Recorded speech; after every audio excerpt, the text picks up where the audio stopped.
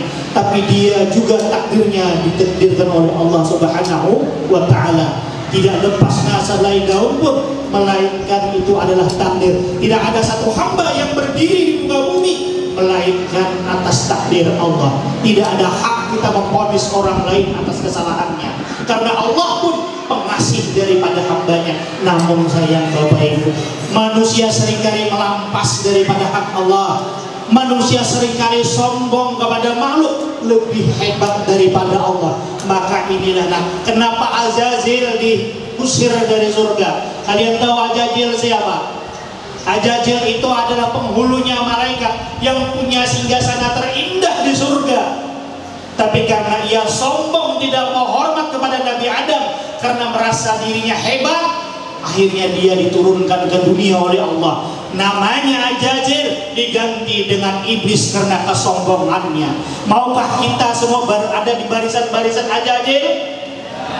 Maukah kita semua bersama dengan iblis nanti masuknya ke neraka jahanam? Maka tidak ada satu kata pun yang pantas untuk kita selain bertakjim kepada Rasulullah sallallahu alaihi wasallam. Allahumma shalli ala sayyidina Muhammad. Naik Rasulullah langit pertama, langit kedua, langit ketiga, keempat, kelima, keenam, sampai di langit ketujuh. Maka Nabi Ibrahim alaihi salam bertanya kepada Rasulullah, apa yang kau ingin kerjakan? Berkata Rasulullah, ya Nabi Ibrahim, aku bersama malaikat Jibril ingin bertemu dengan Allah. Maka tatkala Rasulullah bertemu dengan Allah, apa kata Allah Subhanahu wa Ta'ala? Inilah yang kita baca di tahiyat akhir kita, at-tahiyatul mubarakatus salawatu taibatu lillah, assalamu alayka wa rahmatullahi wa barakatuh. Disahut oleh Rasulullah, assalamu alayna wa ala ibadillahi sholihin. Apa kata Allah dari percakapan itu? Pendeknya gini, apa yang kau mau ya Rasulullah? Apa yang kau inginkan ya Rasulullah? Hai Ahmad, angkat wajahmu, minta pada hari ini, apapun permintaanmu akan kukabulkan, kata Allah. Tapi Rasulullah berkata, ya Allah, ulun malu untuk minta kepada engkau, karena setiap nikmat sudah engkau berikan kepadaku ya Allah. Seluruh nikmat, kata Rasulullah, sudah diberikan. Sementara kita tahu perjalanan hidup Rasulullah banyak duka daripada suka. Tapi dibilang Rasulullah nikmat karena Rasulullah memandang apapun yang diberikan Allah patut kita syukuri. Tapi kata Allah, ulun ada satu permintaan. Permintaan ini nanti ya Allah ulun simpan di yaumil mahsyar. Tapi apa jawab Rasulullah? Wa ala ibadillahi sholihin. Keselamatan atasku ya Allah sampai bertemu engkau, dan keselamatan ya Allah bagi umat-umat ulun yang soleh, kata Rasulullah. Permintaan Rasulullah disimpan untuk yaumil mahsyar. Siapa yang diingat Rasulullah? Apa gerangan yang disimpan Rasulullah permintaan? Yaitu syafaat. Itu yang disimpan Rasulullah. Karena Rasulullah tahu kita yang ada di ruangan ini, umat Rasulullah yang ada di muka bumi, penuh dengan dosa, penuh dengan nista, sekali tobat langgar, ke majelis tobat pulih, ke majelis kambuh penyakit. Rasulullah tahu, makanya disimpan syafaat itu tatkala kita tidak ada mampu minta pertolongan kepada siapapun. Sekalipun yang engkau idolakan, nak, itu artis Bollywood, artis Korea, yang kau rela mencat rambutmu jadi merah demi meniru idolamu. Engkau contoh kelakuan mereka, engkau contoh kelakuan berpakaian mereka. Tapi Rasulullah menyimpan pengharapan untuk kita semua yang kada pakasian sama kita, yaitu syafaat. Didolakan juga oleh Rasulullah keselamatan untuk umat-umat ulun nang soleh. Ya Allah, Rasulullah coba Allah hendak minta apa? Rumah, minta apa? Pangkat, minta apa? Jabatan, minta apa? Harta, minta apa? Mau rubah buas benar supaya kada numpang skincare lagi. Pilihannya nih, akhirnya nggak ada skincare. Rasulullah. Allahumma shalli ala Sayyidina Muhammad. Walhasil Rasulullah sallallahu alaihi wasallam dijawab oleh Allah karena permintaan ibadillahi sholihin, dikasih oleh Allah sholat. Bahasa kita gini, kalau engkau ingin umatmu soleh, kalau ingin umatmu selamat ya Rasulullah, nih hadiahnya sholat. Diberi oleh Allah sholat. Berapa yang pertama? 50. Turun ketemu Nabi Musa, ya Rasulullah, apa dia Allah? Apa yang dikasih? Sholat. Nabi Musa, berapa? 50. Banyak amat 50. Umat ulun Nabi Musa waktu gono-gono aja Nabi Musa. Sari sembahyang hari Sabtu, parai. Umat pian kali cikan, halus di mana? Halus. Lalu bagaimana Nabi Musa? Minta kepada Allah, menghadap Allah. Pergi Rasulullah, dikurang 5 jadi 4. Pulang balik Rasulullah akhirnya menjadi 5. Disuruh kurang lagi oleh Nabi Musa. Allah, 5 Nabi Musa. Kata Nabi Musa, enggak bisa ya Rasulullah. Apa kata Nabi Muhammad? Uduk sumpah, malu saya ya Musa. Kalau saya minta lagi habis. Ya udah 5 cukup 5. Dikasih apa? Begitu turun Rasulullah sallallahu alaihi wasallam. Pertanyaannya, Rasulullah tahu nggak rakaat sholat? Tahu nggak? Tahu rakaat sholat? Tahu. Waktu zuhur tahu? Tahu. Berapa kali sehari semalam tahu? Tahu. Tapi Rasulullah nggak pernah nanya. Kamu nanya. Nggak boleh. Tapi Rasulullah langsung turun menerima hadiah. Lalu bagaimana ceritanya? Bahwa Rasulullah mengetahui kapan waktu sholat berapa rakaat? Mau tahu? Mau tahu saja atau mau tahu sekali? Atau pulang saja kita? Ini pamungkas nih. Ya kalau ini makan di sini kan, bawa seorang nggak makan. Tatkala waktu zuhur, malaikat Jibril datang. Ya Rasulullah, ulun disuruhnya Allah Subhanahu Wa Taala. Yuk upati ulun. Imam pertama, imam sholat adalah malaikat Jibril alaihissalam. Begitu Jibril sholat dengan 4 rakaat, pulang Jibril, ya Rasulullah, zuhur nih zuhur. Kata Rasulullah. Asar sama begitu. Maghrib sama. Isya sama Jibril datang. Subuh sama. Jadi sholat itu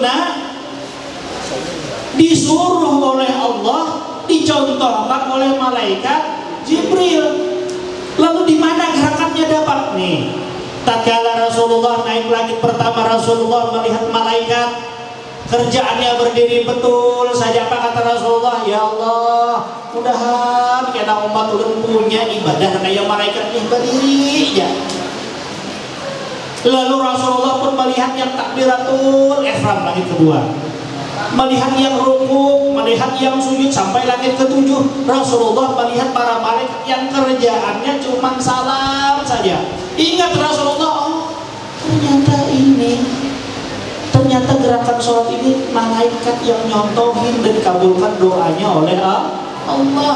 Ini jangan main-main nak sholat.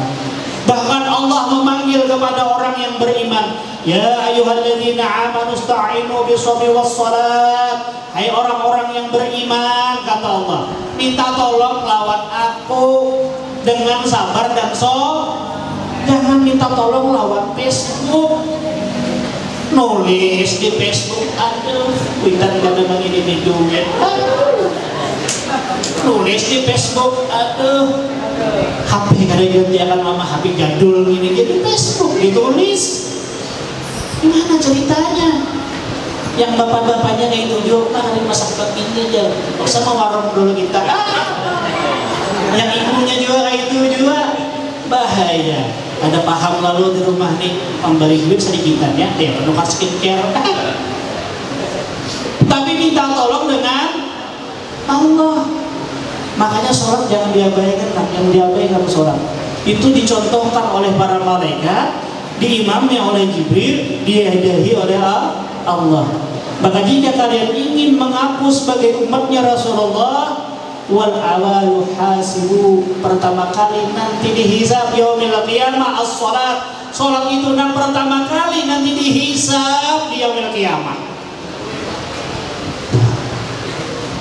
Kalau kesempatan nanti ada kalian coba dengan guru kalian nih akhirnya para nih minta ajarin salat kitab namanya asrar as-salah, itu penting.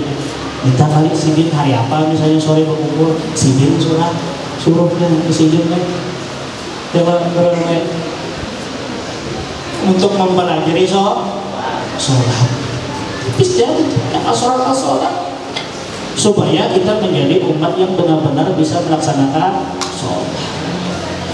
Tapi pas saya masih maksiat sholat, tapi saya masih melakukan dosa sholat. Ya, siapa yang tadi subuh gak sholat? Katakan. Katanya umat Rasulullah mau bertemu Rasulullah, sholat malas, jauh. Sholat ya, sholat ya. Subuh berapa rakaat? 2. Berapa rakaat sehari semalam? 7. Berapa kali sehari semalam? 5. Perasaan 6. Oh 5. Sholat ya, sholat. Nanti kalian habis sholat bernengadah tangan kepada Allah, ya Allah, tolong sampaikan pahala sholat ini kepada orang tuaku. Itu anak yang taat. Sampaikan pahalanya kepada guru-guru lu di SMK, ya Allah. Tuh, sampaikan pahalanya ya Allah kepada semua guru-guru yang mengajar ulun, baik guru agama, guru TK, pokoknya guru. Asal jangan berubah. Ngapain ada pahala untuk berubah?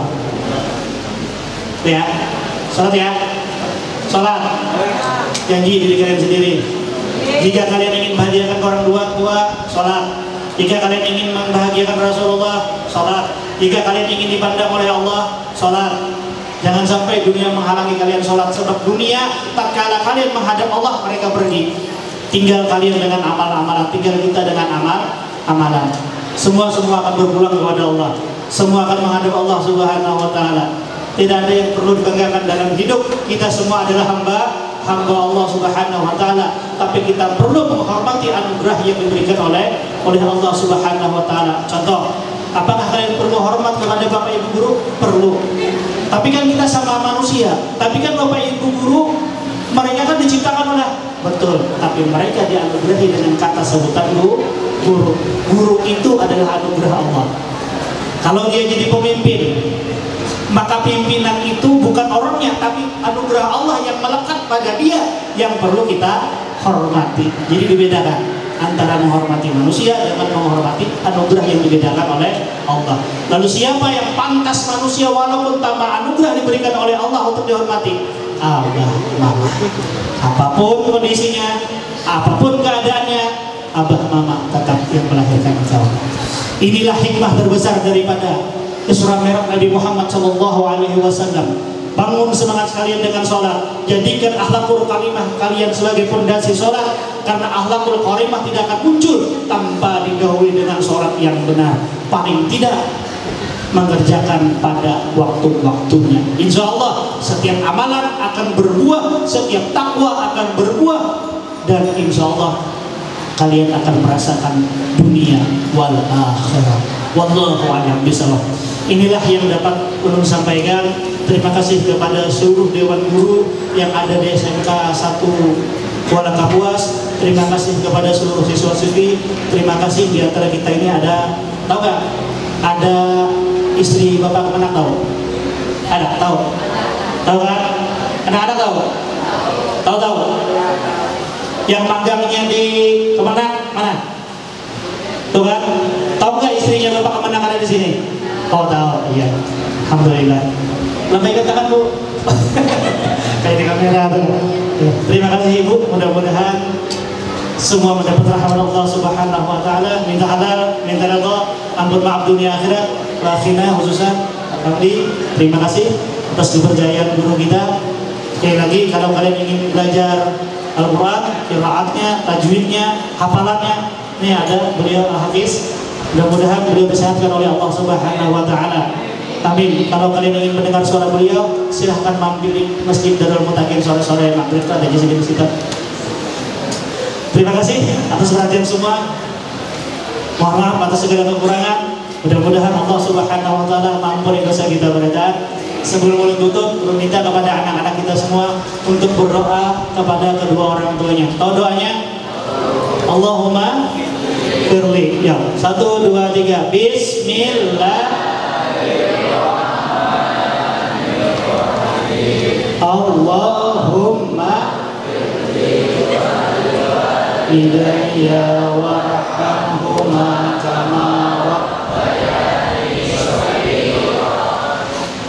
Alhamdulillah. Akhirul kalam, billahi taufiq wal hidayah wa ridha wal inayah. Wassalamu alaikum warahmatullahi wabarakatuh.